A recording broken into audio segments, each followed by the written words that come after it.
Flat কিনছেন ২০২৬ সালে? Registration খরচ জানেন তো? না জানলে লাখ টাকার ভুল হতে পারে।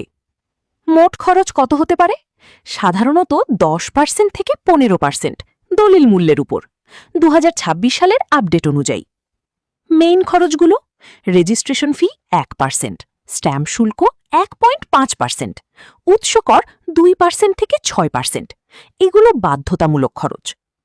অন্য গুরুত্বপূর্ণ খরচ: স্থানীয় কর 2% থেকে 3%, ভ্যাট ১৬০০ স্কোয়ার ফিট পর্যন্ত 1%, এর বেশি 4.5%।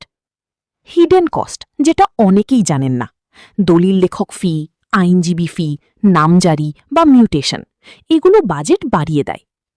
এলাকাভেদে খরচ: গুলশান, বনানী, উত্তরা বেশি খরচ, অন্যান্য এলাকা তুলনামূলক কম। নতুন ভার্সেস পুরাতন ফ্ল্যাট: নতুন ফ্ল্যাট ভ্যাট প্রযোজ্য, পুরাতন বা রিসেল ভ্যাট কম বা নাও থাকতে পারে। বাস্তব উদাহরণ: ফ্ল্যাট মূল্য 50 লাখ, মোট খরচ প্রায় 5 থেকে 7 লাখ টাকা। স্মার্ট বায়ার টিপ: আগে থেকেই সম্পূর্ণ খরচ হিসাব করুন, শুধু ফ্ল্যাটের দাম দেখে সিদ্ধান্ত নেবেন না। গুরুত্বপূর্ণ তথ্য: এই হিসাবগুলো ২০২৬ সালের আপডেট অনুযায়ী আনুমানিক ধারণা। এলাকা, মৌজা রেট ও সম্পত্তির ধরন অনুযায়ী খরচ কম বা বেশি হতে পারে। ফ্ল্যাট কেনার আগে সঠিক গাইডলাইন নিন, স্মার্ট ডিসিশন নিন, লস এড়িয়ে চলুন। ফলো করুন বা ইনবক্স করুন। ফ্ল্যাট কিনতে যাচ্ছেন?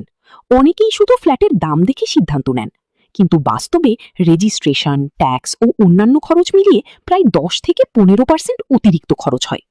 এই পোস্টটি ২০২৬ সালের আপডেট অনুযায়ী প্রস্তুত করা হয়েছে, তবে মনে রাখবেন, এলাকা, জমির ধরন ও মৌজা রেট অনুযায়ী খরচ কিছুটা কম বা বেশি হতে পারে।